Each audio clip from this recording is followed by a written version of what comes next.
வணக்கம். சமீபத்தில் ஒரு செய்தியை படிக்க வேண்டிய வந்தது. அது ஐபிஎஸ் ஆஃபீஸரா இல்லை ஐஏஎஸ் ஆஃபீஸரான்னு சரியாக தெரியல. ஆனால் அவர் சொல்ல வந்த செய்தி ரொம்ப முக்கியமான ஒரு செய்தி.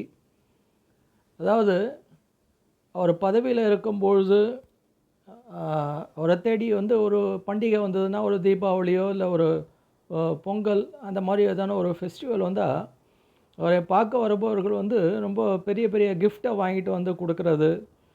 அதாவது தின்பண்டங்கள், துணிமணிகள், அப்புறம் நகைகள், இந்த மாதிரி யார் வந்தாலும் ஒரு பெரிய பெரிய கிஃப்ட் ஐட்டமாக கொண்டு கொடுக்கறது. இவர் வேணான்னு சொன்னால் கூட அந்த அந்த அவருடைய கூற்று என்னென்னா, தன்னுடைய அறை முழுவதும் அந்த கிஃப்ட்டு வகைராக்கள் சேர்ந்துடும். அந்த அளவுக்கு ஒரு கிஃப்ட்டு கொண்டு குவிப்பாங்க. வேணான்னு சொன்னால் கூட அவங்க நிறுத்த மாட்டாங்க அப்படின்ற மாதிரி அந்த கிஃப்டெல்லாம் தன்னுடைய சக தொழிலாளர்கள் இல்லை தங்கிட்டு வேலை பார்க்குறவங்க எல்லோருக்குமே பகிர்ந்து கொடுத்தா கூட அந்த கிஃப்ட்டு ஒரு கடை வைக்கக்கூடிய அளவுக்கு அந்த அளவுக்கு சேர்ந்துருமா அவருக்கு. அது ரொம்ப ரொம்ப அவருக்கு மகிழ்ச்சி. ஏன்னா தன்னை தேடி இவ்வளோ பெரிய ஒரு கிஃப்ட்டை கொடுக்குறாங்க அப்படின்னும்போது அவருக்கு ரொம்ப மகிழ்ச்சி. என்ன ஆயிடுச்சுன்னா, காலப்போக்கில் ரிட்டையர்ட் ஆகிடுறாரு. ரிட்டையர்ட் ஆகிட்ட அப்புறம் அடுத்த ஒரு தீபாவளி ஃபெஸ்டிவல் வருது. வந்தவுடனே வழக்கம் போல் அவர் தன்னுடைய மனைவிக்கிட்ட என்ன சொல்கிறாருன்னா, பாரு தீபாவளி ஃபெஸ்டிவல் வருது, கண்டிப்பாக வீட்டுக்கு அந்த அளவுக்கு பரிசு பொருள் கண்டிப்பாக எல்லோரும் கொடுப்பாங்க.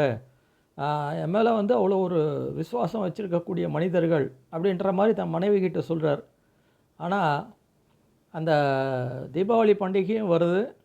அதுக்கு முன்னாடி நாள் தீபாவளி பண்டிகை, மறுநாள் இப்படி இருக்கும்பொழுது யாரும் அவரை திரும்பி கூட பார்க்கலை. அப்போது இதை நினைக்கும்போது அவருக்கு சட்டுன்னு ஒரு ஒரு கதை ஒன்று ஞாபகத்துக்கு வருது. அதாவது ஒரு கழுத கதையை ஒரு இந்த நிலைமைக்கு ஒரு உதாரணமாக சொல்கிறார்.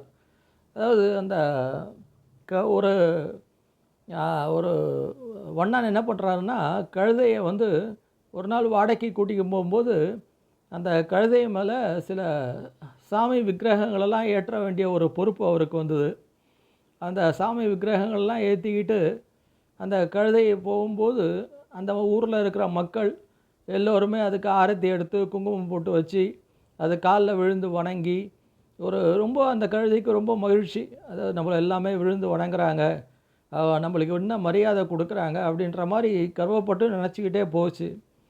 ஆனால் அந்த விக்கிரகங்களாம் இறக்கி வைத்த பிறகு திரும்பி வரும்பொழுது என்னாச்சுன்னா, ஒரு பொதி மூட்டையை அது மேலே வச்சு, பழைய துணிகள் அந்த பொதி மூட்டையெல்லாம் வச்சு திரும்பி வரார் அந்த வியாபாரி, அந்த கழுதைக்கு உரிமையாளர். அப்போ வரும்போது பார்த்தா மக்கள்லாம் அதை கண்டுங்காலமாக அப்படியே போயிட்டே இருக்காங்க. இப்போ இந்த கழுதைக்கு ரொம்ப கோபம். போகும்பொழுது அந்த அளவுக்கு நம்மளை சந்தோஷப்படுத்தினாங்க, ஆனால் வரும்பொழுது யாருமே கண்டுக்கலையே அப்படின்னு ரொம்ப ஒரு சத்தமாக கால்னு கத்த ஆரம்பிச்சுதான். கத்த ஆரம்பித்தோடனே அங்கே இருக்கிற மக்கள்லாம் என்ன பண்ணாங்கன்னா, அந்த கழுதை இப்படி கத்தின உடனே இந்த உரிமையாளர்கிட்ட கம்ப்ளைண்ட் பண்ணுறாங்க. உரிமையாளரும் பக்கத்தில் இருக்கிற ஒரு பெரிய கட்டையை எடுத்து கழுதையை அடின்னு அடிக்கிறார். அடித்த உடனேயே அந்த கழுதைக்கு ஒன்றும் புரியல. போகும்பொழுது அவ்வளோ பேர் காலில் விழுந்தாங்க, வரும்பொழுது இப்படி அடிக்கிறாங்களே அப்படின்ற மாதிரி நினச்சிதான். இந்த கதையை சொல்லி அந்த ஆஃபீஸர், ஐஏஎஸ் ஆஃபீஸரோ ஐபிஎஸ் ஆஃபீஸரோ அவர் என்ன சொல்ல வராருன்னா, நான் இது வரைக்கும் இந்த பரிசு பொருட்கள்லாம் எனக்கு தான் கொடுத்தாங்க, என் மேலே இருக்கிற அன்பின் காரணமாக கொடுத்தார்கள் அப்படின்னு நான் நினச்சிக்கிட்டு இருந்தேன். அது எவ்வளோ பெரிய முட்டாள்தனம். இந்த பரிசு பொருட்கள் எனக்காக இல்லை, ஆனால் நான் உட்கார்ந்து இந்த பதவி, அந்த நாற்காலியை முன்னிட்டு எனக்கு அந்த பரிசு பொருட்களை வந்தேன்.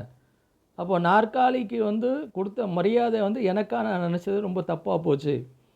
அப்போது பதவி அதிகாரம் இருக்கும் வரை தான் எல்லா விதமான ஒரு மரியாதையை கிடைக்கும் அப்படின்றத நான் புரிஞ்சுக்கிட்டு என்னுடைய மனைவி கிட்ட போய் இந்த ஒரு நிகழ்ச்சியை சொல்லி அவளுக்கு அந்த கிச்சனில் உதவி செய்யக்கூடிய ஒரு ஏற்பாடை நான் எடுத்துக்கிட்டேன் அப்படின்ற மாதிரி சொன்னாங்க. உடனே அந்த மனைவி என்ன சொன்னாங்களாம், நான் அடிக்கடி உங்களை சொல்லுவேன் பார்த்தீங்களா, கழுத அப்படின்ற மாதிரி உங்களை சொல்லிக்கிட்டு இருந்தேன் பார்த்தீங்களா, இப்போயான உங்களுக்கு அந்த அர்த்தம் புரியுதா அப்படின்ற மாதிரி ஒரு தமாஷா ஒரு நிகழ்ச்சி கேட்டாங்களாம்.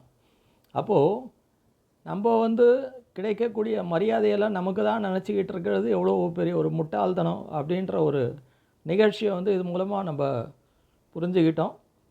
அப்போது இதே மாதிரி வேற ஒரு பதிவில் உங்களை சந்திக்கிறேன். நன்றி, வணக்கம்.